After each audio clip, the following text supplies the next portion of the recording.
Welcome students. Today we are going to study about the chapter Human Eye and Colorful World. इस chapter में आपको human आई, उसके defects और कुछ phenomenas और पढ़ने हैं बेस्ड ऑन एटमॉस्फेरिक रिफ्रैक्शन। तो हम पहले स्टार्ट करते हैं ह्यूमन आई से। Structure and function of the parts of human I.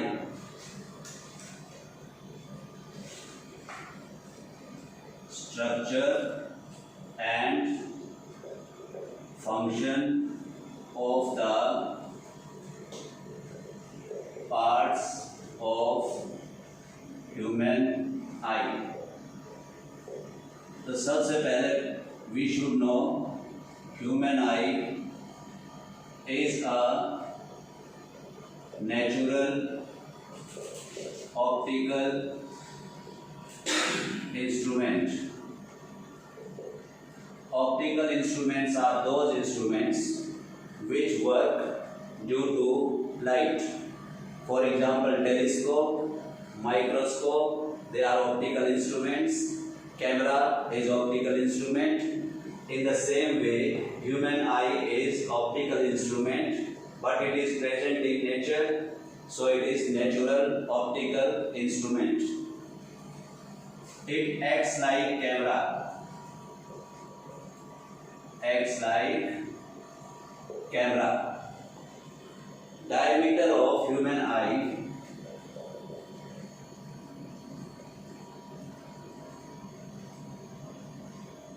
is 2.3 centimeter, but for calculation we take it 2.5 centimeters. Sometimes we need to calculate, then we are going to take this value as 2.5 centimetres. अब बात आती है necessity of two eyes. Why do we need two eyes? Why nature have provided us with two eyes? Because with one eye our range of vision is 150 degrees.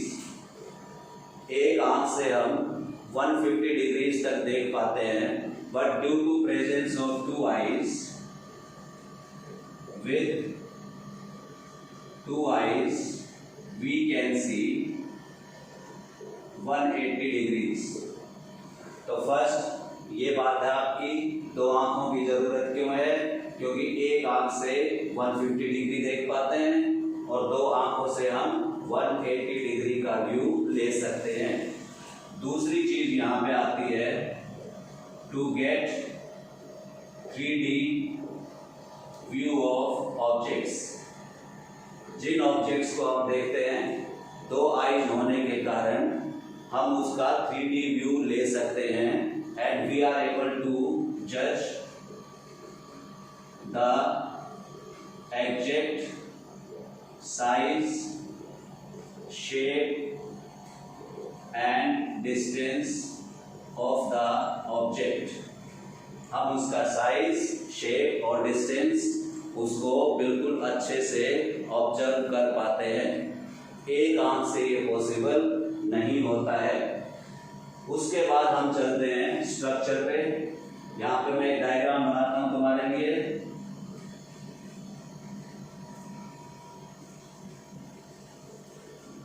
और उसके बाद हम discuss करेंगे उसके पार्ट्स और उन पार्ट्स के function.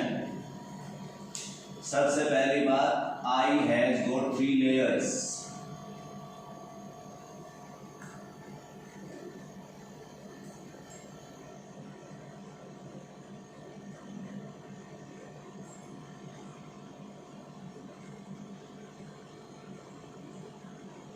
ये जो 3 लाइनें हैं, they are for 3 layers।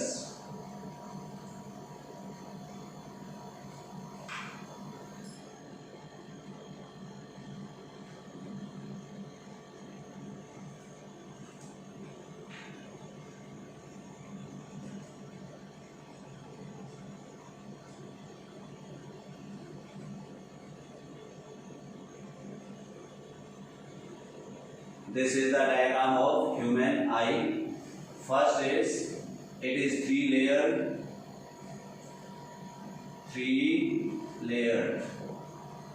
The outermost layer is called sclera. Middle layer is called choroid. Innermost layer is called retina. And on retina, here is a point which is called yellow spot. This place where retina and optic nerves meet, it is a blind spot. This gap is filled with vitreous humor. This outermost part, this is cornea. This membrane is iris, and this hole in iris is called pupil. These muscles are ciliary muscles, and this is lens, and here liquid is filled which is called aqueous humor. This is the diagram of human eye, and this is optic nerve. So we will have to study about these parts one by one. So first we are taking sclera. Sclera is outermost hard layer, and being outermost, its function is protection. तो sclera outermost layer है, hard है, और उसका काम है to protect the eye. It provide protection to the eye. Second layer is choroid. It is dark in color. Dark in color होने से it prevents multiple reflection and multiple image formation. When light falls on dark color, it will be absorbed and it will not be reflected back. And if reflection is not occurring, so multiple images will not be formed. Second function is to provide blood supply to the eye. दूसरा काम है आई को blood supply करना. तो ये काम है किसके? कोरोइड के. And third is retina. Retina is the part on which image is formed. So retina act as screen. Image is formed on retina. तो यहाँ पे real and inverted image of objects is formed. याद रखना आपको, आई के अंदर image बनती है real and inverted because it is formed on screen. This retina contains cells called rods and cones. जो ये rods and cones हैं, इनके नाम they are due to their shape. यहाँ पे लिखता हूँ names of these cells are due to their shapes. जो कोन्स हैं वो कोन शेप के होंगे और रोड्स रोड शेप के होंगे. अब इनका काम क्या है? Rods help to see in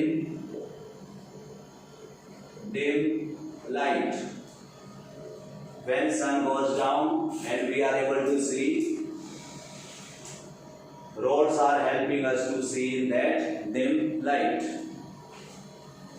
Cones help to distinguish colors in bright light. We can see colors only in bright light. In dim light we are not able to differentiate between the colors.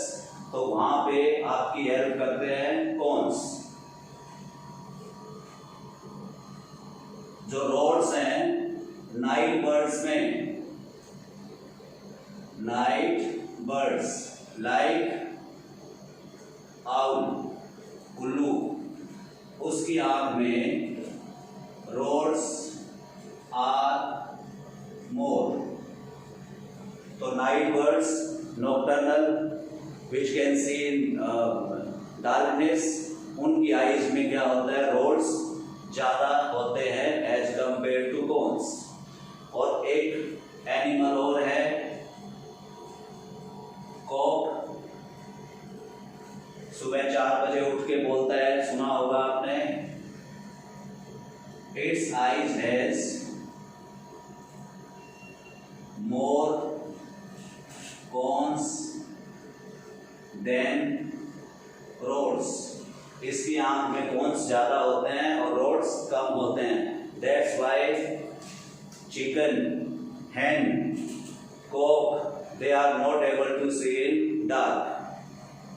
आपने poultry farms देखे होंगे, वहां पे light रात को भी जलती रहेगी क्योंकि ये अंधेरे में नहीं देख सकते, because they have very less rods and they have more cones, so they get activated on slight light only. हल्की सी लाइट आते ही एक्टिवेट हो जाएंगे और ये जाग जाएंगे.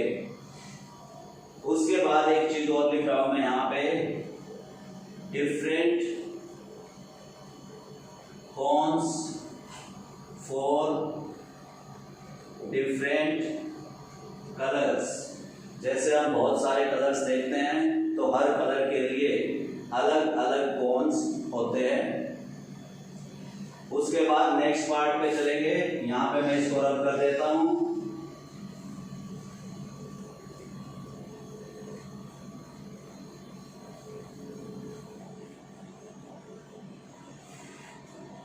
यहां से शुरू करते हैं. नेक्स्ट है yellow spot. It is part of retina. याद रखेंगे, part of retina having maximum density of rods and cones. यहां पे बहुत ज्यादा होते हैं rods and cones. So sensation for image is maximum. यहां पे इमेज बनने का चांस सबसे ज्यादा होता है. नेक्स्ट है आपका blind spot. It is also part of retina. Absence of rods and cones. यहां पे रोड्स एंड कोन्स बिल्कुल नहीं होते हैं. Due to absence of this, sensation of image is 0. यहाँ पे इमेज नहीं बन सकती है. और ये कहाँ पे प्रेजेंट है? Present at the junction of retina and optic nerve. So these were parts of retina. उसके बाद हम चलते हैं ऑप्टिक नर्व पे. ऑप्टिक नर्व, जब रेटिना के ऊपर इमेज बनती है तो रेटिना के जो रोड्स एंड कोन्स हैं उसको कन्वर्ट कर देते हैं इलेक्ट्रिकल सिग्नल्स में. और जो ऑप्टिक नर्व है उन इलेक्ट्रिकल सिग्नल्स को पिक करके टेक्स टू ब्रेन. और ब्रेन आपकी इमेज को एनालाइज करता है। तो what we should know about optic nerve, it carries sensation of image to brain in form of electrical signals, electrical signal की फॉर्म में लेके जाएगा। उसके बाद आता है आपका विट्रियस ह्यूमर।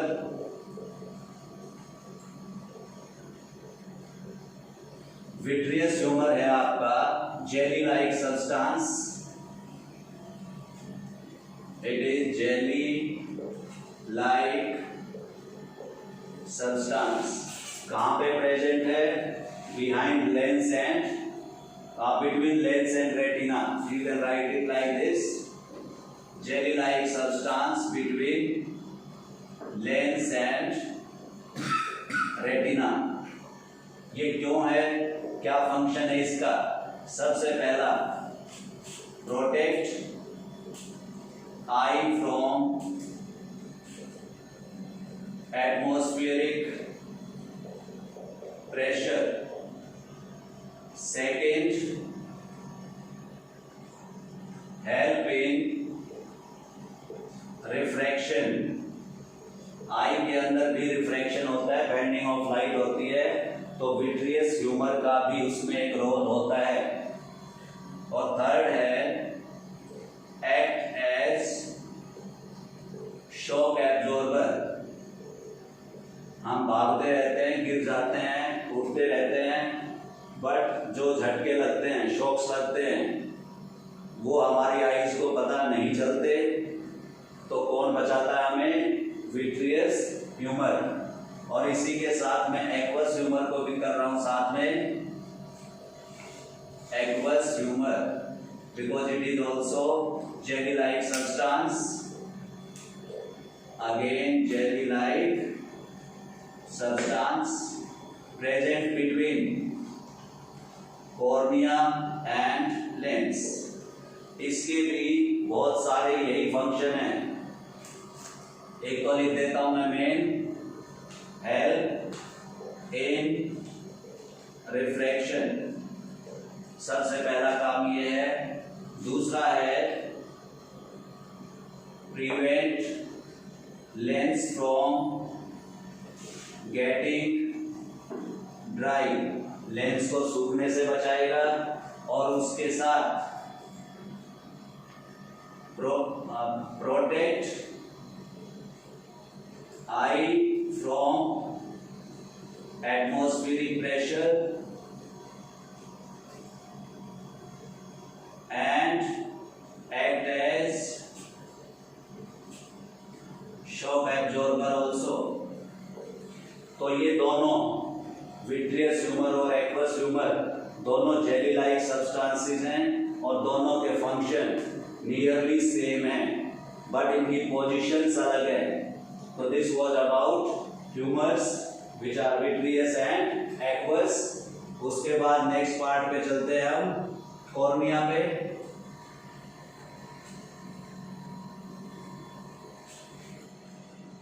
अब जो आपका कॉर्निया है,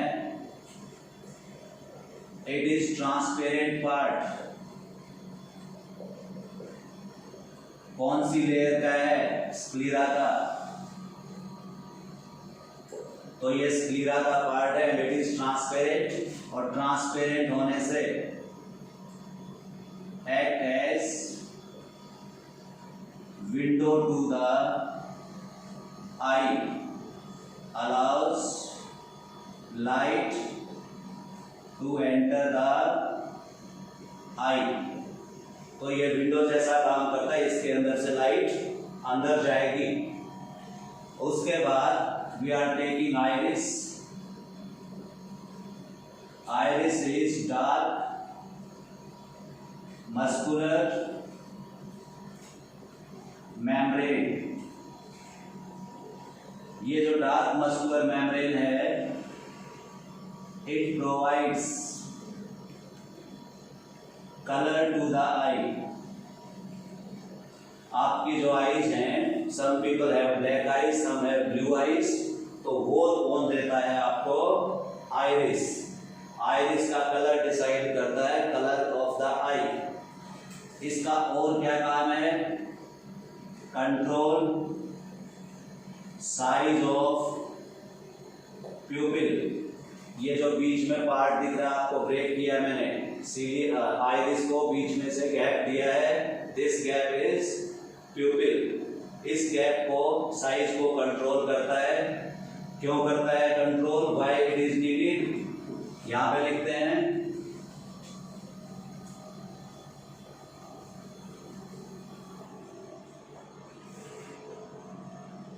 जो आपका प्यूपिल है, it controls amount of light entering the eye। आंख में जितनी लाइट घुसती है उसके अमाउंट को कंट्रोल करता है कौन? प्यूपिल। प्यूपिल क्या करता है? enlarges in dim light and shrinks in bright light। enlarge क्यों होता है dim light में? so that more light can enter your eyes and you are able to see। और bright light में ये छोटा हो जाएगा so that more light does not enter your eyes। क्योंकि जो bright light है अगर एक्सेस में चली गई तो that can damage the retina। तो प्यूपिल लाइट को कंट्रोल करता है और आइरिस प्यूपिल के साइज को कंट्रोल करता है। और ये जो इसका एक्सपेंशन और कंट्रैक्शन है ये इंस्टेंट नहीं है, it takes some time to adjust.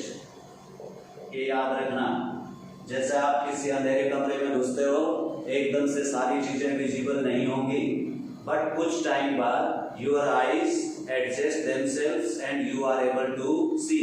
तो क्या एडजस्टमेंट की आई ने? प्यूपिल के साइज को बड़ा कर दिया। Similarly when you come from dim light into brighter light you are again not able to see clearly because pupil को अभी टाइम चाहिए so that it can shrink and allows proper amount of light into the eye। तो iris और प्यूपिल दोनों मिलके control amount of light. उसके बाद आपका आता है लेंस। आपकी जो आई में लेंस है it is double convex, it is flexible, it is crystalline,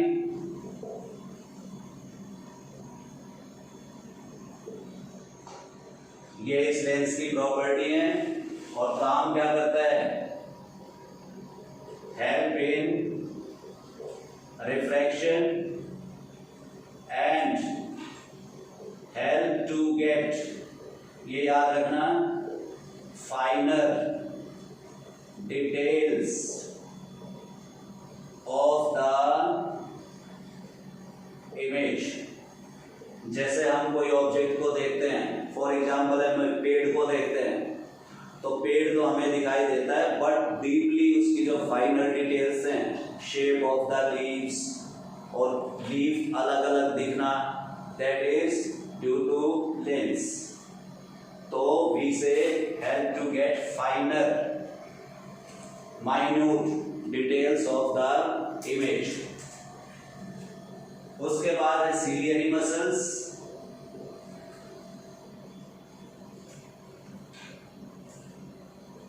ciliary muscles दोनों तरफ है लेंस के। पहला काम है hold the lens in place, और जो दूसरा काम है इसका वो है बहुत इंपॉर्टेंट, अकोमोडेशन। तो इस अकोमोडेशन को डिटेल में पढ़ेंगे थोड़ी देर में, बट उससे पहले मैं तुम्हें एक चीज और बताता हूं कि सारे के सारा जो रिफ्रैक्टिंग पार्ट हैं वो कौन कौन है। आपका कॉर्निया,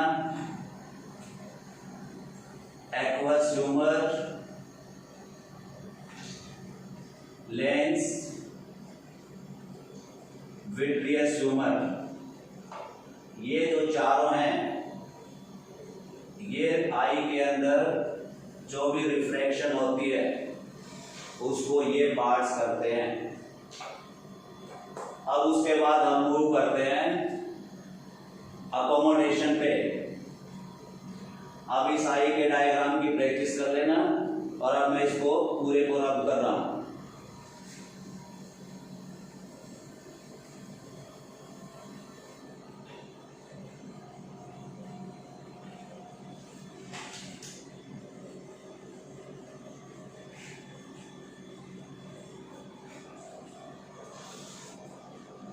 तो अभी जो नेक्स्ट लेंगे हम, that is accommodation.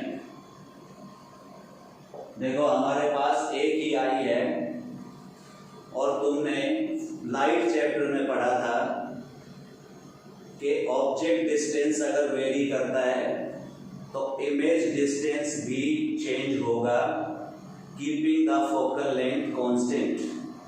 But I के अंदर आपका जो इमेज डिस्टेंस है वो हमेशा फिक्स रहता है। कितना? 2.5 सेंटीमीटर, जिसको हम 2.3 सेंटीमीटर भी कहते हैं। तो इमेज डिस्टेंस कांस्टेंट है यहाँ पे, इसलिए with the change in distance of the object focal length has to change. ये तीन ही क्वांटिटी हैं, object distance, image distance and focal length. अगर फोकल लेंथ कांस्टेंट है तो ऑब्जेक्ट डिस्टेंस के साथ इमेज डिस्टेंस को चेंज होना पड़ता है, और अगर इमेज डिस्टेंस कांस्टेंट है तो with the change in distance of the object focal length has to adjust, और उस एडजस्टमेंट को बोलते हैं अकोमोडेशन। तो मैं यहां पे लिखता हूं adjustment of focal length of lens so that we can see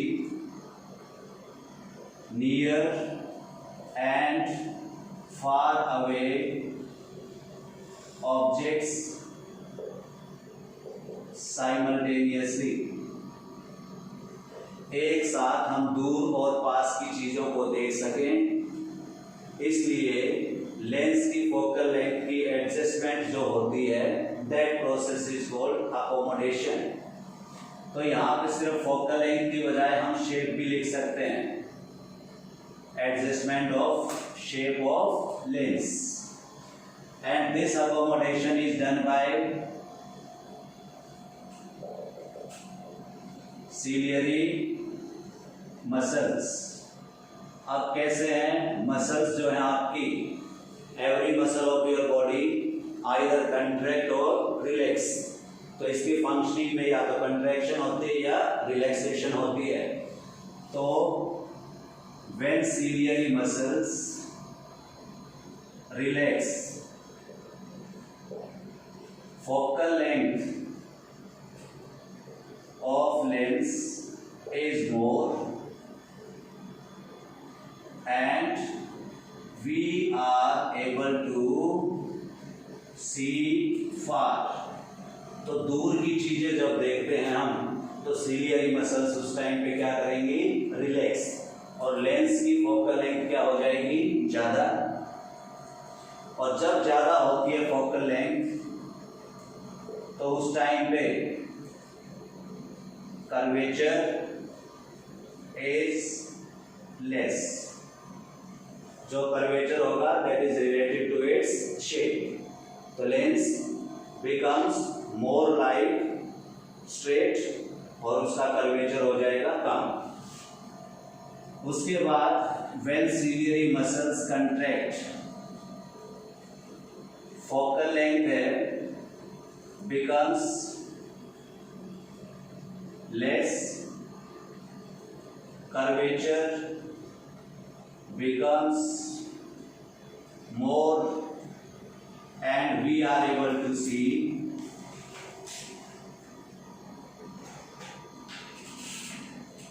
near here.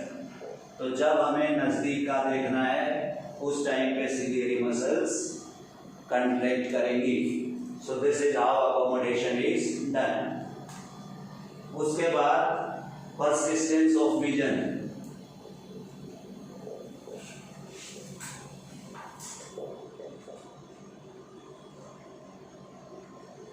यहां से आपको समझ में आना चाहिए परसिस्ट वर्ड का मतलब है टू रिमेन। अगर रेटिना के ऊपर इमेज टिकी रहती है कुछ टाइम तक तो दैट इज कॉल्ड परसिस्टेंस। तो ह्यूमन आई में इमेज परसिस्ट और remain on retina for 1/16 seconds. मतलब 1 सेकेंड के 1/16 पार्ट तक इमेज रेटिना के ऊपर रहेगी even after the removal of object. मतलब जैसे ये पेन है, आपका मार्कर है, इसकी इमेज आपकी आईज में बनती है, रेटिना पे आपको दिख रहा है, ये मैंने इसको हटा लिया और इस टाइम पे भी for 1/16 second image remains on your retina and this is called persistence of vision. अब यहाँ पे एक चीज और आती है, if another object comes in front of eye before 1/16 second, we will not be able to see the distinct image। और images जो होंगी ओवरलैप हो जाएंगी। अगर इतने टाइम से पहले दूसरा ऑब्जेक्ट आएगा तो हम अलग अलग इमेजेस नहीं देख पाते हैं क्योंकि उस टाइम पे इमेजेस ओवरलैप हो जाएंगी और वो मिक्स हो जाएंगी। एक एग्जांपल सुनो ध्यान से।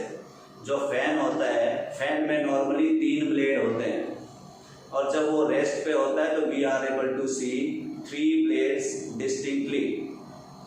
But when it start rotating तो हमें हर जगह पे ब्लेड ही ब्लेड दिखते हैं, अलग अलग ब्लेड नहीं दिखते हैं क्योंकि परसिस्टेंस ऑफ विजन यहाँ पे काम करेगा। आपकी इमेजेस मिक्स हो जाती हैं। Most of you might have seen the movie called तारे जमीन पर। उसमें जब वो आमिर खान उस ईशान अवस्थी की फ्लिप बुक को देखता है तो याद करो जब उसने उस बुक को ऐसे फ्लिप किया था तो जो फिगर था उसके अंदर, उस फिगर में the boy appear to go away from their parents. बट तुम्हें सबको पता है कि वो अलग अलग फिगर्स थे तो हमें पिक्चर्स मूविंग भी दिखती हैं again due to persistence of vision. So this phenomena is used in cinematography, animation, जो एक मूवी बनाने वाली टेक्निक है या एनिमेशन कार्टून शोज, उन सब में परसिस्टेंस ऑफ विजन काम करता है। बिकॉज चीजें होती हैं अलग अलग फोटोज होते हैं but when they are move fast in front of the eye तो थिंग्स अपीयर मूविंग। तो सिनेमेटोग्राफी में 24 frames per second are made to move in front of your eye and you are not able to see them distinctly। आपको चलती हुई pictures दिखती हैं। So this is persistence of vision। उसके बाद आई हम कितनी दूर तक और कितनी पास तक देख पाते हैं अपनी आई से, जो हमारी रेंज ऑफ विजन है वो कितनी है वो समझो। वहां पे एक नियर पॉइंट होता है बेटा और एक होता है फार पॉइंट। इस नियर पॉइंट को हम बोलते हैं least distance of distinct vision, मतलब सबसे कम डिस्टेंस क्लियर विजन वाला, that is called near point. और जो इसकी वैल्यू है ना, इट इज 25 सेंटीमीटर्स। ये याद रखना बेटा। अगर हम किसी ऑब्जेक्ट को अपनी आईज के बहुत क्लोज ले आते हैं, लेस देन 25 सेंटीमीटर, तो हम उसको क्लियरली नहीं देख पाते और देखने की कोशिश करते हैं तो there is strain on our eyes. तो इसकी डेफिनेशन में क्या लिखते हैं हम? Least distance up to which a normal human eye can see clearly without strain। ये याद रखना बेटा, without strain, this has to be remembered। और ये वैल्यू है कितनी? 25 सेंटीमीटर। अब ये फार पॉइंट है, ये बन जाता है तुम्हारा farthest point, up to which normal eye can see clearly without strain. बिना स्ट्रेन के कितनी दूर तक देख सकते हैं, that is called far point. और इसकी वैल्यू है infinity। तो our normal eyes can see up to infinity without strain। अब ये infinity का क्या मतलब है? जैसे स्टार्स हैं, we are able to stars, उनका able to see the stars, उनका डिस्टेंस हमसे बहुत दूर है, तो क्यों देख पाते हैं हम उनको? वहां से लाइट हमारी आईज में पहुंचती है। तो अगर लाइट कहीं से भी आती है और वो हम तक पहुंचती है तो we can see that object. 8th class में तुमने पढ़ा था, देखने के लिए आपको दो चीजों की जरूरत है, एक तो तुम्हारी आईज और दूसरा लाइट। अगर लाइट नहीं है तो अकेली आईज से आप नहीं देख सकते, और अगर लाइट है and you do not have your eyes तो भी आप चीजें नहीं देख सकते। तो दोनों का कॉम्बिनेशन जरूरी है। तो यहाँ पे हम ये मान के चलते हैं कि आवर आईज आर नॉर्मल और स्टार्स में से लाइट आती है and we are able to see those stars, so we can see up to infinity. अब इस नियर पॉइंट और फार पॉइंट से हमें मिलता है रेंज ऑफ विजन। तो ये है आपकी 25 सेंटीमीटर टू इंफिनिटी। अब इस रेंज में अगर आप नहीं देख पाते हो, मतलब आपकी ये जो रेंज ऑफ विजन है ये डिफर हो जाती है, तो then you are suffering from defects of vision. और जो डिफेक्ट्स ऑफ विजन है आपका, हम उसको नेक्स्ट वीडियो में लेंगे। यहाँ पे हमने आज पढ़ा some phenomenas, persistence and accommodation, parts of human eye, their functions, और कैसे हमारी ह्यूमन आई काम करती है वो हमने देखा। Hope you have understood it. Thank you very much.